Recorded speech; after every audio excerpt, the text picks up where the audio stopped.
Es un placer compartir hoy en Negocios en Telemedellín con Lala de Heinzelin. Ella es brasilera, futurista, especialista en economía creativa y economía colaborativa. Pues bienvenida a Negocios en Telemedellín, Lala, qué bueno tenerla acá. Es un placer porque Medellín ha sido siempre mi ejemplo y ahora estoy muy feliz de conocerla de cerca y encantadísima. ¿Por qué Medellín ha sido su ejemplo en diferentes conferencias? Por ejemplo, porque ustedes ya tienen la percepción de que uno logra cambiar las cosas a través del intangible, a través de la cultura y de la educación. Hablemos inicialmente, Lala, ¿qué está pasando en este momento? ¿Por qué es tan importante todo ese tema del intangible más allá del tangible? Lo que pasa es que no es que estamos viviendo una época de cambios, sino que un cambio de era. ¿Y qué está pasando? Estamos saliendo de siglos, quizás milenios, a donde todo se organizaba alrededor de todo lo que es tangible, como tierra, oro, petróleo, y que por ser tangible es finito, se consume con el uso. ¿Y cómo se consume? El modelo es de competición. Mientras todo lo que es economía creativa, colaboración, cultura, creatividad y tal, no se consume, sino que se multiplica con el uso. Así podemos pensar en modelos que no sean de competición, sino que de colaboración. Y además hay una cosa interesantísima, es que lo tangible progride de forma lineal.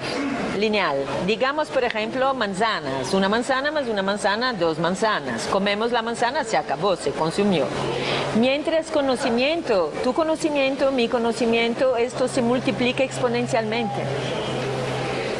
Igual redes no es un más un, pero es una multiplicación exponencial. Y así como vivimos una época que combina intangibles, nuevas tecnologías, procesos en red, hay la posibilidad de generar riqueza y calidad de vida de forma exponencial, por multiplicación y no más por suma. Fíjate qué cambio es esto. Y este cambio se produce con una velocidad enorme y el rol de un futurista es ver cómo nos preparamos para esto y las oportunidades. Lala, ¿por qué la economía creativa es una estrategia de desarrollo sostenible y de futuro? ¿Por qué hablamos de eso? Exactamente por estas razones, porque fíjate que la economía tradicional genera valor a través de los recursos tangibles, consumibles y escasos, mientras la economía creativa, que de forma simple es todo lo que tiene su valor generado a partir de recursos intangibles. Los atributos de marca de una empresa, la diversidad de un territorio, un lenguaje artístico y tal.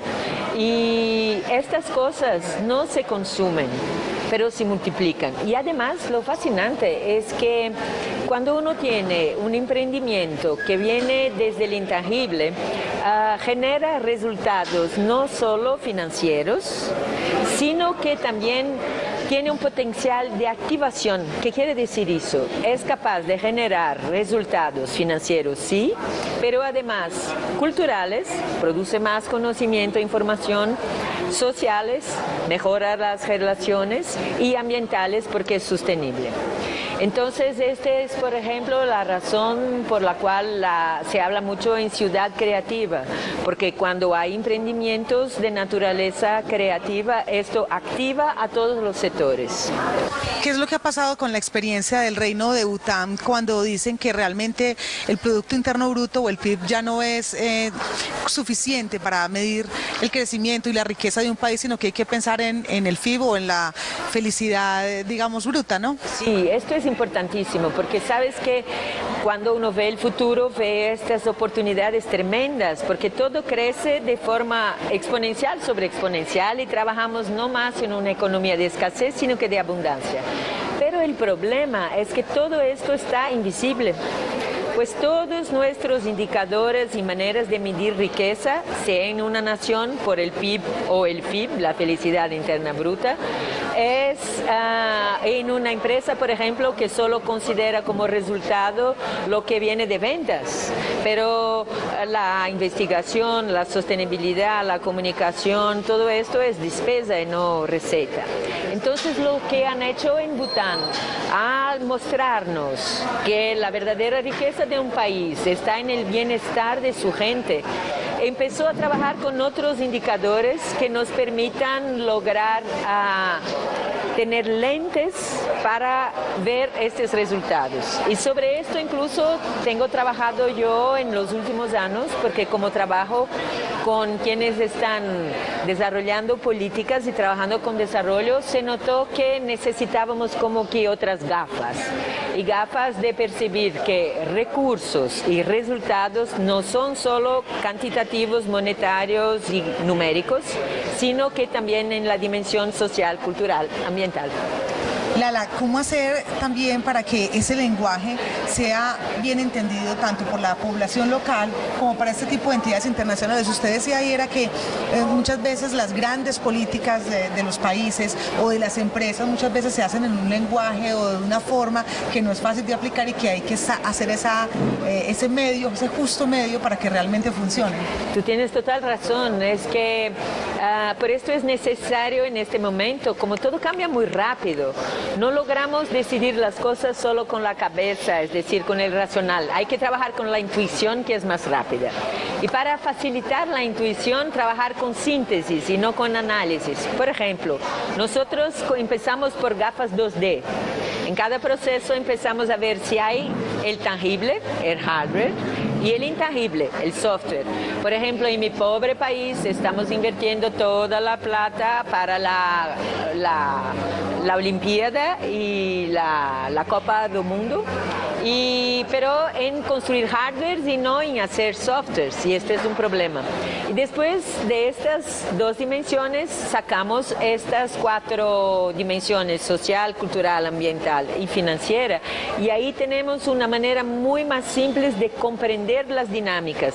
Es como cuando uno intenta comprender el clima, no se puede predecir, pero si tú estudias la velocidad, la temperatura, la presión, logras comprender el contexto.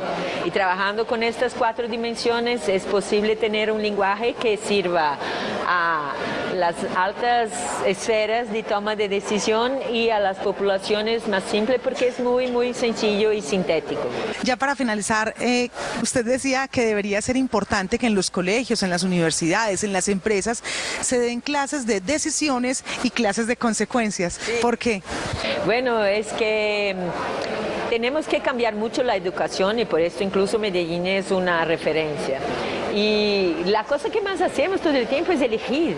Y el futuro depende de esta decisión de elegir, pero nadie nos enseña y estamos estudiando cosas que no tienen mucho sentido. Entonces esto sería importantísimo, aprender a elegir y aprender a comprender la consecuencia de la elección de cada uno. Y te digo que después de tantos años trabajando con todo esto, cuando pienso, ¿y por qué no cambiamos el mundo? Una vez que hay recursos, es la primera vez en la historia que hay recursos, hay gente y hay conocimiento suficiente, pero no elegimos esto. Y no lo elegimos quizás porque encontramos que tal vez no sea posible, pero sí que es posible. Y la pregunta que uno tendría que hacerse a cada vez que tiene una idea distinta o que quiere cambiar algo es preguntarse, ¿y por qué no?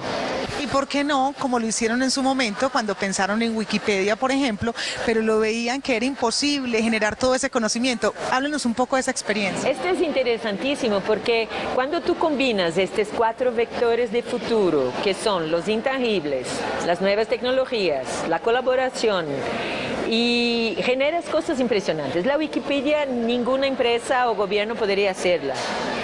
Y ahí lo interesante es que cuando uno piensa cuánto tiempo tomó para hacer la Wikipedia, fueron 100 millones de horas. Y uno piensa, por Dios, ¿quién tiene 100 millones de horas? Pues que es el único recurso de verdad escaso. Y ahí hicieron la cuenta de cuánto tiempo vemos televisión al año. ¿Sabes cuánto en el mundo? 1 trillón de horas de tele al año. Es decir, lo suficiente para 10.000 Wikipedias al año.